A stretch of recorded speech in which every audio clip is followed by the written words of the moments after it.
자, 오늘 제목이 뭡니까? 사랑. 쉬운가요? 어떻습니까? 쉽습니까? 정말 이 사랑을 알면 알수록 어렵잖아요, 그죠? 근데 그 어려운 사랑을 우리 예수님께서는 우리에게 하라고 하십니다. 그래서 그 말씀을 함께 보도록 하겠습니다. 사랑하면은 제일 먼저 생각나는 게 이성 간의 사랑이 생각이 나죠? 이성에 대한 끌림과 설레임과 감정적인 반응이 우리가 사랑이라고 생각이 됩니다. 그래서 요즘 보면은 유치원 다니는 아가들도 사랑을 하더라고요. 남자친구 사귀고 연애를 한대요. 요즘 얼마나 성숙한지.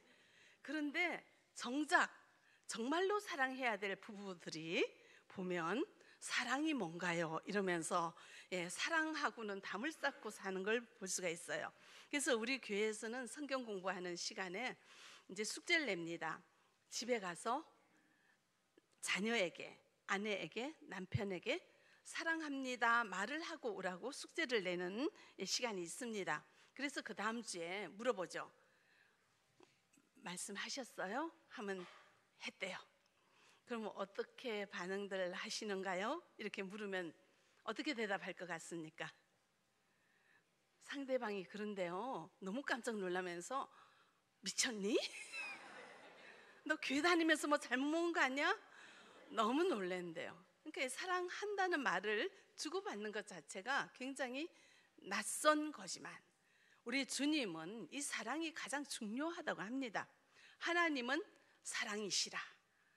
그렇기 때문에 그 사랑의 속성을 가지고 우리를 창조하시고 또한 우리를 오늘 이렇게 존재하게 하셨는데 우리도 우리 주님처럼 하나님이 주신 이 사랑의 속성을 가지고 살아가야 하는 거예요. 근데 우리 예수님이 오늘 우리에게 원하는 사랑은 무엇일까요? 자, 요한복음 13장 34절을 우리 같이 읽어보겠습니다. 새 계명을 너희에게 주노니 서로 사랑하라. 내가 너희를 사랑한 것 같이 너희도 서로 사랑하라 말씀하십니다. 자, 그런데 여기에서 34절의 앞절에 보시면은 새 계명을 준다고 합니다. 새 계명이란 것은, 새로운 것이라는 것은 전에 없던 것을 얘기해요. 그러면은 사랑하라는 이 말이 전에 없던 말이에요? 있던 말이잖아요. 구약 성경에 이 사랑하라는 말이 없습니까? 있잖아요. 그런데 우리 예수님께서는 왜 이것을 새 계명이라 그랬을까요? 구약 성경에도 사랑하라는 말은 있습니다. 들을 수가 있습니다. 우리 레위기 19장 18절에 보면 다음과 같은 말씀이 있습니다. 원수를 갚지 말고 동포를 원망하지 말며 누구 사랑하기를? 이웃 사랑하기를 어떻게 하라고요? 내 자신과 같이 하라고 합니다. 이런 말씀을 주셨어요. 그런데요, 이 구약 성경에서 우리 하나님께서 이스라엘 백성들의 중심으로 주신 이 율법의 이 중점은 뭐냐면은, 자, 사랑을 어떻게 하라고 합니까? 누구처럼 사랑하라고요? 내 자신처럼 사랑하라고 합니다. 사실 이거 어려워요, 쉬워요? 너무 어렵죠. 여러분들 상대방이 아파요. 그런데 내가 아픈 것처럼 그 아픈 고통을 느낄 수 있습니까? 없어요. 이해할 수는 있지만 똑같이 느끼기는 어려워요. 그리고 상대방이 원하는 것이 내가 원하는 것과 똑같고 내가 힘들면 내가 힘든 것처럼 상대방이 얼마나 힘들까 우리는 이해는 하지만 똑같이 느끼는 것은 굉장히 어렵습니다. 그래서 구약 성경에서 말하는 내 자신과 같이 사랑하라는 이 말을 우리가 실천하는 것도 굉장히 어려워요. 그런데 이제 구약 성경에서는 이렇게 이웃을 내 자신같이 사랑하라 합니다. 사랑의 기준을 어디에 두었습니까? 사람에게 두었습니다. 그런데 자, 아까 읽은 요한복음 13장 34절에서는 우리 예수님께서는 어떻게 사랑하라고 합니까? 내가 너희를 사랑한 것 같이 사랑하라고 합니다. 네, 너희도 사랑하라 하는 거죠. 그러면은 기준이 어디에 있습니까? 아까는 기준이 사람에게 있었어요. 근데 지금은 누구를 기준으로 삼으라는 거죠? 예수님을 기준으로 삼으라는 겁니다. 이 사랑의 기준이 굉장히 높아지고 승화되었어요. 우리 예수님이 이렇게 말씀하십니다. 우리에게 내가 너희를 사랑한 것 같이 너희도 서로 사랑하라, 이렇게 말씀하시는 겁니다. 자, 우리가 보면은 우리가 예수님께서 하시는 말씀이 구약 성경과 좀 다를 때가 있어서 우리는 혹은 이렇게 생각할 수가 있어요. 예수님께서 율법을 폐기하러 오셨는가, 율법을 버리러 오셨는가 생각할 수가 있는데, 우리 예수님은 나는 율법을 폐하러 온 것이 아니라 완성케 하러 왔다고 말씀하시죠.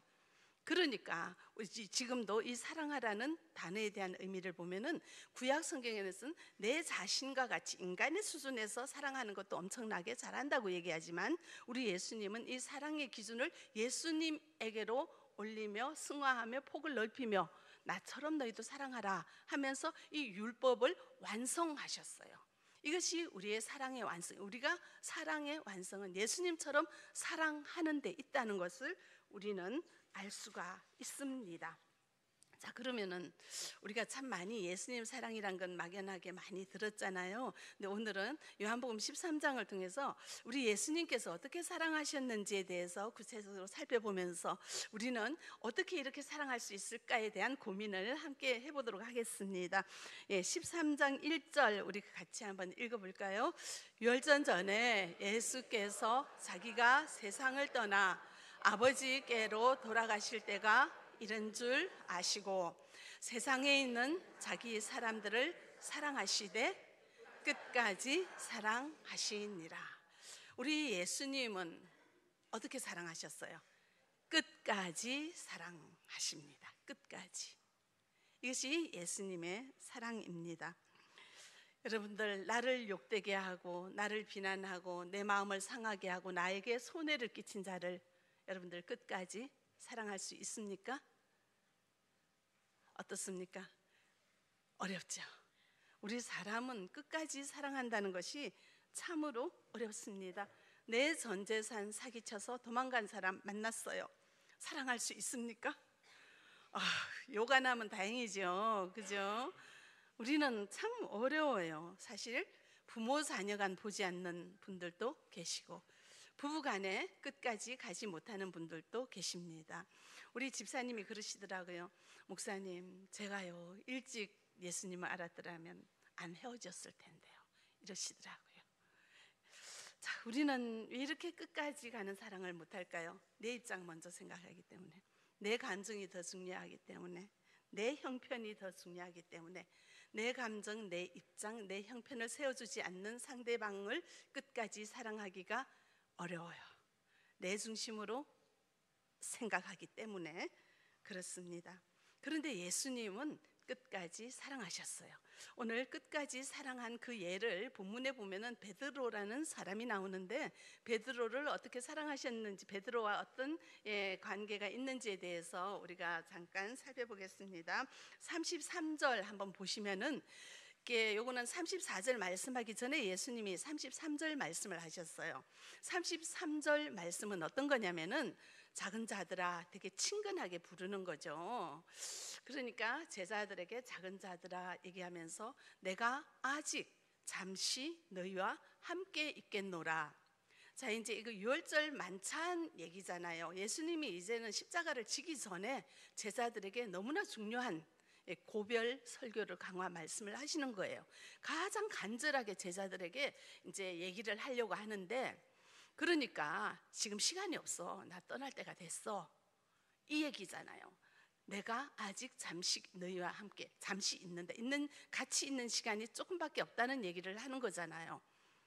그래, 떠난다는 얘기죠. 너희가 나를 찾을 것이나 일찍이 내가 유대인들에게 너희는 내가 가는 곳에 올 수 없다고 말한 것과 같이 지금 너희에게도 이르노라. 그러니까 나 떠난다.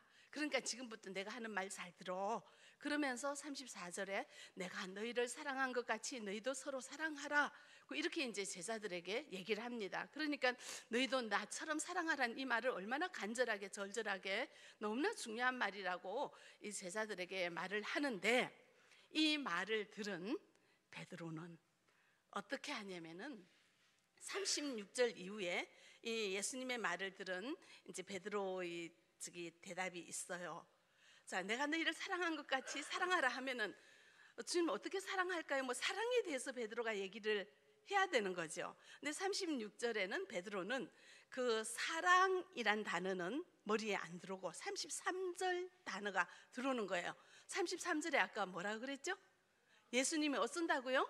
떠난다고 했잖아요. 그러니까 36절에 바로 주여 어디로 가시나이까?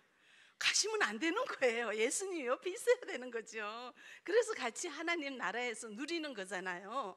그러니까 베드로는 주는 그리스도시요 살아계신 하나님의 아들입니다 라고 고백은 했지만 이 고백의 의미와 예수님이 십자가에서 이루실 대속 사역에 대한 의미는 몰랐어요.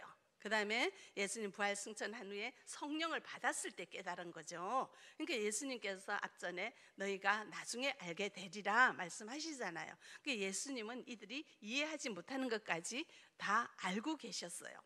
그런데 이제 베드로는 너무 솔직하더라고요. 베드로처럼 솔직하게 예수님한테 자기 생각 부족하면 부족한지 넘치는지 내가 이 말 하면 예수님 어떻게 생각할지 이런 생각은 하나도 안 하고 싶은 말 다 해요. 그죠? 되게 성격이 용감무쌍하고 직선적이고 솔직하고 순전한 것 같아요. 그래서 아마 예수님 좋아하지 않나 싶습니다. 고려하지 않고 얘기를 해요. 그러니까 예수님이 떠난다고 하니까 베드로는 어디 갑니까? 나도 따라가겠어요. 그러니까 넌 따라오지 못한다니까 아니에요. 저는 이 생명 다하도록 주님만 따라가겠습니다 하면서 이 절절한 고백을 하는 것이 저기 이 뒤에 본문입니다. 자, 우리는 어때요? 처음 저도 그랬는데 처음 예수 믿어가지고 너무 좋을 때 주님 앞에 정말 눈물 콧물 다 흘리면서 내 생명 다 바쳐 주님만 섬기겠습니다 막 그랬어요. 여러분들은 그런 경험 없습니까? 조금 은혜 받으면 우리는 감히 함부로 말하죠. 이 생명 바친다고. 그죠? 이 생명 바치는데 생명이 얼마나 많은지 여러분들 얼마나 자주 바쳤습니까? 그리고 얼마나 틈이 나면 많이 도망갔습니까? 예, 주님 나 지금 좀 바쁘거든요. 건드리지 마세요. 아셨죠? 이러면서 나 세상 일에 바쁘게 살겠습니다 하고 있는데 우리 주님은 이런 우리를 포기하지 않고 또 집어다가 이렇게 앉혀놓으시고 또 데리고 오시고 또 안내해 주시고 기다려 주시는 우리 주님의 사랑 때문에 우리가 여기 있는 줄 믿습니다. 우리 예수님이 우리가 하는 행동을 일일이 마음에 담고 일일이 생각해서 너 어떻게 할 거야 이렇게 하는 용서한다는 마음이 없으면은 우리가 예수님한테 우리가 한 대로 다 보응을 받으면 어떻게 살겠어요, 그죠? 근데 예수님 그러지 않으시죠. 다 참으시고 인내하시고 사랑으로 끝까지 베풀어 주시는 그런 모습을 우리도 알 수가 있습니다. 그래서 예수님은 그랬잖아요. 베드로에게 너 내 3번 부인할 거야. 알고 있는 거죠. 근데 사실 베드로가 예수님 잡혀갈 때 3번이나 저주하고 맹세하며 나 저 사람 모른다고 강하게 부인했잖아요. 그걸 앞에서 보신 예수님이세요. 그래서 십자가에 죽으시고 부활하셨는데 다시 제자들을 만났죠. 그럴 때 예수님께서 베드로에게 뭐라고 했습니까? 저 같으면은 막 너무 속상하고 너 왜 그래? 막 이제 이런 보통 사람들은 그렇게 얘기를 할 수가 있죠. 그래도 아무리 이해심이 넓은 사람이라도 한마디는 하겠죠. 왜 그랬어? 뭐 이제 한마디는 좋게라도 그런 얘기는 할 거예요. 근데 우리 예수님은 그 얘기 한마디도 없으시죠. 요한복음 21장에 보면은 그런 베드로를 만나면서 뭐라고 하십니까? 내가 나를 사랑하느냐? 내가 나를 사랑하느냐? 내가 나를 사랑하느냐? 몇 번 얘기했어요? 3번. 왜냐하면 너 3번 부인했지? 이거잖아, 그죠?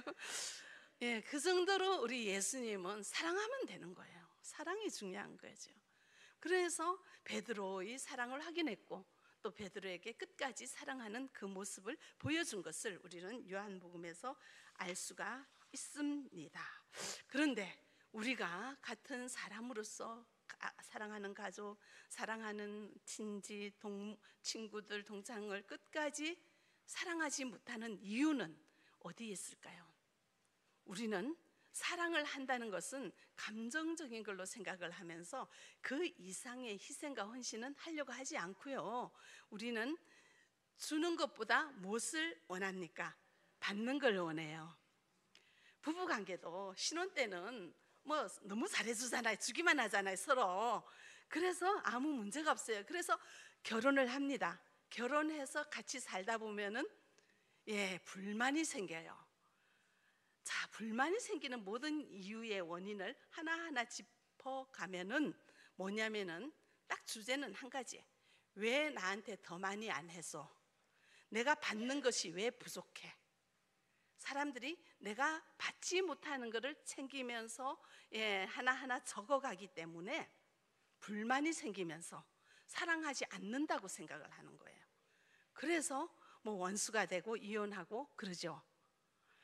사람들은 내가 상대방에게 얼마나 사랑을 베풀었는가, 얼마나 상대방을 원 없이 사랑했는가에는 기준을 두지 않습니다. 저 사람이 나한테 더 많이 안 주네, 부족하네, 이것도 부족하고 저것도 부족하고 이것도 불편하고 저것도 불편해서 원성이 높아지고 싸우게 되는 거죠.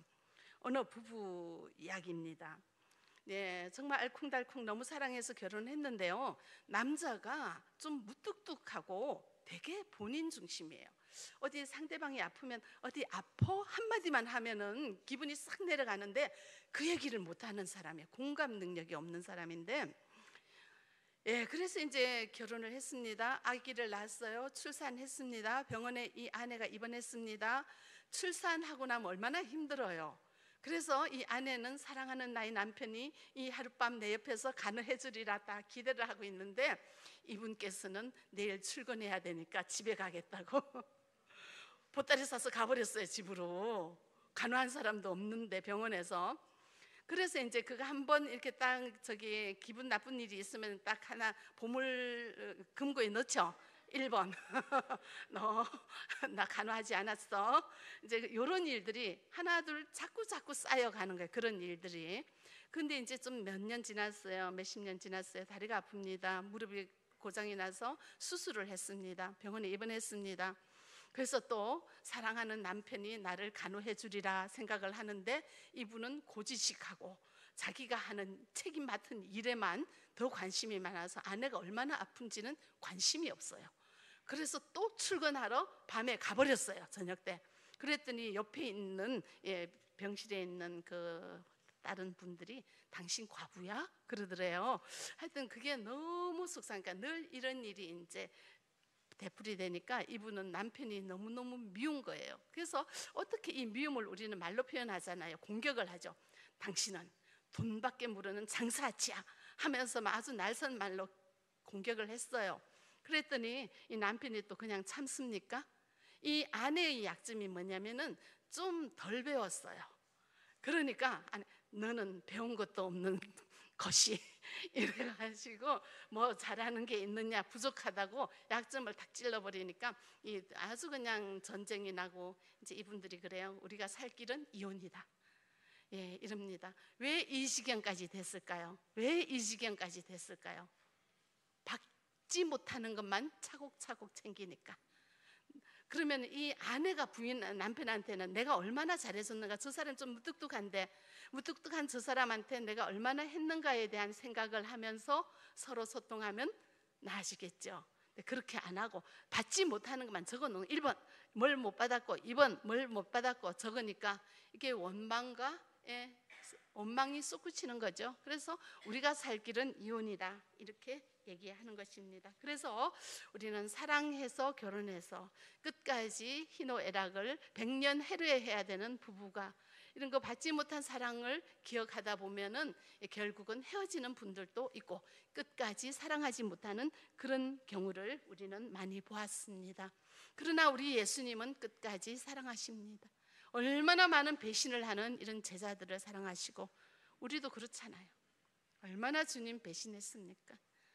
뭐 계속 예배를 드렸을지라도 어떤 때는 이 신앙생활이 힘들어지고 귀찮아지고 무거워져서 떠날 생각을 한 적도 있고요. 그 생각조차 아시는 우리 예수님 앞에 얼마나 이 마음으로 행동으로 배신해서 우리 예수님 마음을 아프게 한 적이 얼마나 많이 있습니까? 돌아보시기 바랍니다. 그러나 그런 우리를 지금도 사랑하시는 예수님의 이런 사랑을 우리 예수님께서는 배우라고 하십니다. 너희도 나와 같이 사랑하라 얘기하십니다. 또 우리 예수님은 어떤 사랑을 하셨습니까? 목숨 바치는 사랑을 하셨습니다. 우리를 위하여, 우리에게 생명 주기 위하여 목숨을 바치셨는데 우리 예수님은 우리에게 대가를 원하십니까? 나 이거 했으니까 너희들 나 뭐 해줄래? 이러십니까? 대가를 바라지 않는 무조건적인 사랑을 하셨는데 자기 생명을 아끼지 않는 그런 사랑을 하셨습니다. 우리에게 이런 사랑을 하라고 합니다. 그런데 이런 사랑을 하라고 하면 너무 부담스러워요. 한 사람도 끝까지 사랑하지 못하는 우리가 어떻게 그 사람을 위해서 목숨을 바치는 사랑을 할 수가 있겠습니까? 그러나 우리가 예수님의 이런 사랑을 생각하며 배워가야지. 당장 이렇게 할 수는 없잖아요. 그러면은 이런 사랑을 배우기 위해서 우리가 지금 아주 간단하게 조그만 것부터 할 수 있는 것이 무엇일까요? 한번 생각해 보시기 바랍니다. 자, 우리는 사랑을 합니다. 베풉니다. 내가 정말 저 사람이 어려울 때 가서 손발 긋고 가서 너무너무 온 힘을 다해서 예수님처럼 사랑하겠노라, 주님 사랑하라 했으니까 나 저 사람 많이, 저 가정을 사랑해서 헌신하여, 그래서 많이 보살펴 드렸어요. 그런데요, 내가 어려워질 때 그 집에서는 전화 한 통 안 해요. 그러면 사랑할 수 있습니까? 너무 힘들죠. 그렇죠. 내가 결혼식에 저 집에 10만 원 축의금 냈는데 내 결혼식에는 하나도 안 해. 그러면 용서할 수 있습니까? 어떻죠? 우리가 가장 가까운 우리의 생활을 돌아볼 때 우리는 대가를 바라요. 내가 한 대로 하지 않으면 잘 지내기가 어려워요. 사랑하기가 어려워요. 섭섭한 마음이 들어요. 우리는 반드시 받고자 하는 이런 마음이 있습니다. 대가를 바라요. 이기적인 사랑을 하고 있다는 거죠. 사람의 사랑은. 근데 우리가요, 예수님처럼 생명까지 줘놓고 받지를 않으면 얼마나 사랑 관계가 원만해지겠습니까? 그죠? 근데 사실 사람의 사랑 가운데서 가장 헌신적인 사랑과 희생적인 사랑이 뭐냐면은 부모가 자녀를 사랑하는 거예요. 부모가 자녀를 사랑하는 것은 정말 인간의 사랑 중에 가장 위대한 사랑이 아닌가 싶습니다. 그런데요, 그 부모가 자녀를 사랑하는 그 사랑의 밑바닥을 보면은 거기에도 이기심이 깔려 있는 게 있어요. 여러분들 생각해 보세요. 만약에 우리 가정에 정말 가정이 곤란해서 아들이 있고 딸이 있는데 한 사람만 공부를 시킬 수 있다 하면은 여러분들은 누구를 시킬 거예요? 아들을 시킬 거죠. 왜 아들을 공부시켜요? 이 세상이 남자 중심으로 돼 있거든요. 그 남자가 가문을 이어가잖아요. 가문을 이어간다는 것은 내 노후를 책임진다는 거예요, 아들이. 그죠? 그러니까 딸이 잘 되는 것보다 누가 잘 돼야 돼요? 아들이 잘 돼요. 딸은 보낼 사람이고 아들은 우리 집 사람이라. 이 우리 집 사람이 나를 보살펴, 나를 책임져. 그래서 사실은 아들도 정말 그 열심히 투자하고 열심히 키우고 허리가 부러지도록 벌어서 공부시키는 이유는 이기심에서 나오는 거일 수도 있습니다. 내가 투자하는 거죠.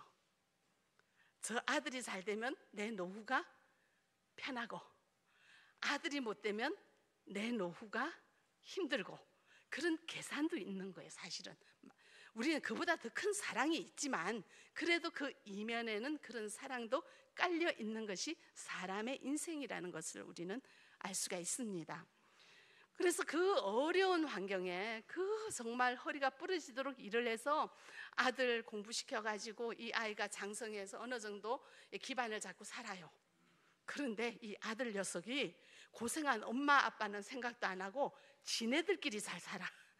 나는 1,000원 쓰는 것도 발발 떨면서 돈 아껴가지고 자식 잘 먹이고 입히려고 그렇게 살았는데 얘네들은 1,000원, 10,000원, 10만 원 쓰는 걸 아까워하지 않아요. 집에서 밥 차려 먹으면 되는데 그 돈 가지고 가서 밖에 가서 외식을 하고 돈을 다 써버려. 얼마나 속상한지요. 얼마나 속상한지요. 왜 그럴까요? 아들한테 받으려고 하거든. 내가 고생해서 키웠으니까 너 나한테 그대로 해. 그러면서 지네들끼리만 잘 살고 이 부모를 소홀히 하면은 다 자식 키워봤자 소용없다. 왜 자식 키워서 어떤 소용이 있어야 돼요? 대접받는. 대접을 받아야 되잖아요. 이 세상에서 우리 사람은 그냥 주기만 하는 사랑이 참 힘들어요. 정말 주기만 하는 사랑을 한다면 자녀들이 결혼해서 아들, 딸 낳고 자기네들끼리 잘 살면 그걸로 기뻐해야죠. 그렇죠? 요즘 세상에는 안 맞아서 헤어지고 다투고 뭐 이런 일들이 많이 있는데, 그 아들 며느리, 딸 사위 두 부부가 서로 마음 맞춰가지고 지네들끼리 옥신각신 다투기도 하지만 잘 산다면 그 이상 좋은 일이 어디 있어요? 그런데 우리는 지네들끼리 잘 사는데 관심을 갖지 않고 이 부모한테 어떻게 하는가, 이놈 그냥 불효자식들 이러면서 옆에서 대우받기를 원하는 부모의 마음이 있다는 거죠. 그건 이기적인 거예요. 근데 우리 예수님은 어떻습니까? 받기를 원치 않으셨어요. 그래서 예수님처럼 사랑하는 것은 목숨 바치는 사랑, 끝까지 하는 사랑이지만 너무 그렇게 거창하게 가기 전에 먼저 내가 조건 없이 주기만 하는 사랑을 할 수 있는가를 먼저 한번 생각해 보시면 좋겠습니다. 그것을 내 생활에서 오늘부터 하나하나 실천하면서 받지 못해서 섭섭한 마음을 버리시고 줄 수 있는 것에 감사하며 주님처럼 닮아가기를 원하는 그런 사랑을 할 수 있기를 바랍니다. 자, 그래서 우리 예수님께서 이렇게 말씀하십니다. 35절, 너희가 서로 사랑하면 이로써 모든 사람이 너희가 내 제자인 줄 알리라. 이 말은 예수님의 제자는 이렇게 사랑해야 된다는 거예요. 이렇게 사랑하는 흔적이 드러나야 된다는 이런 말씀입니다. 자, 우리는 너무나 어려운 숙제를 우리에게 주시고 너무나 큰 사명을 우리에게 주시는데 할 수 있기에 우리에게 주신 줄 믿습니다. 내 안에 계시는 성령께서 도와주실 줄 믿습니다. 어느 선교사 이야기를 하겠습니다. 이 선교사의 실화인데 창끝이라는 영화를 만들었어요. 이 선교사는 짐 엘리엇이라는 선교사인데, 이분은 저기 남아메리카의 에콰도르라는 곳에 선교하러 가기 위하여 준비를 했고, 그래서 아주 대학교를 우수한 성적으로 졸업해서 졸업하자마자 그 선교지로 떠났습니다. 4명의 친구들과 같이. 그래서 그 선교지에 도착했을 때 이분들은 며칠 지나지 않아서 원주민에 의해서 무참히 5명이 다 살해되었습니다. 이 남편을 잃은 가족들의 슬픔이 얼마나 대단했겠습니까? 이 민족 원주민은 굉장히 사납고 되게 호전적이고, 그래서 사람을 보면 죽이기를 일삼고 또 죽여서 그 시신을 그냥 토막 내서 버리는 게 그 정도로 잔인한 습관을 갖고 있는 이 원주민에게 선교하러 갔는데 그런 죽임을 당했잖아요. 그러니까 이제 거기 시카고의 신문들은 이렇게 우수한 인재를 저런 곳에 보내서 죽이는 것은 선교라는 것이 얼마나 불합리한 것인가, 사람 인재를 이렇게 잃어버릴 수 있는가 하고 교회를 막 비난했어요. 근데 그의 아내는 이것이 굉장히 불합리한 일이 아니다, 이게 낭비가 아니다, 이렇게 얘기를 하면서 이분이 그곳에 남편을 대신해서 선교하러 가게 되었습니다. 선교사 훈련을 받고 간호사 훈련을 받고 해서 바로 자녀들과 그리고 나머지 선교사 가족들과 함께 그곳에 선교사로 갔습니다. 그런데 이 민족, 이 원주민은 남자들은 죽이지만 여자들에게는 그렇게 이제 호의적으로 대하는 그런 민족이었어요. 그래서 이제 그분들은 거기 가서 그 민족들에게, 그 원주민에게 굉장히 이렇게 많이 이제 치료도 해주고 의술도 베풀어 주시면서 굉장히 돌봐줬어요. 그래서 이제 한 4년이 지났을 때 그 추장이 물어봤어요. 당신네들은 그렇게 도시에 사는 사람들이 왜 여기 와서 이렇게 고생을 하느냐, 이렇게 물어봤어요, 추장이. 그랬더니 이제 이 아내가, 그 선교사의 아내가 말씀하시기를, 나는 몇 년 전에 당신이 죽인 그 젊은 남자의 아내다. 그 얘기를 하니까 얼마나 정말 감동이어서, 그래서 추장이 우리는 모두 예수를 믿겠다 해서 그로부터 그곳에 굉장히 이제 교회가 많이 생겨나게 되고 또 짐 엘리엇이라는 그 선교사의 아내 엘리자벳만 갔을 뿐만이 아니라 그의 아들은 거기 가서 그곳에 있는 교회의 담임 목사가 되었고, 또 이들을 죽인 그 원주민은 그 교회의 장로가 되고, 그래서 그 모든 곳에 너무나 풍성한 교회가 생기는 이런 놀라운 일이 있게 되었다고 얘기를 합니다. 이런 것이 예수님의 사랑이 아닌가 싶습니다. 여러분들, 이 예수님의 사랑을 표현하며 사는 것 힘드시죠? 그러나 가장 가까운 조그만 것 하나부터 우리가 지금 당장 실천하며 살아갈 수 있기를 바랍니다. 조건 없이 드리는 사랑, 대가를 바라지 않는 사랑 하면서 나로 인하여 가정이 화평하고 공동체가 화평하며 모두가 주님의 사랑을 풍성히 누리며 살 수 있도록 우리를 사용해 달라고 기도하며 하루하루 보낼 수 있기를 바랍니다.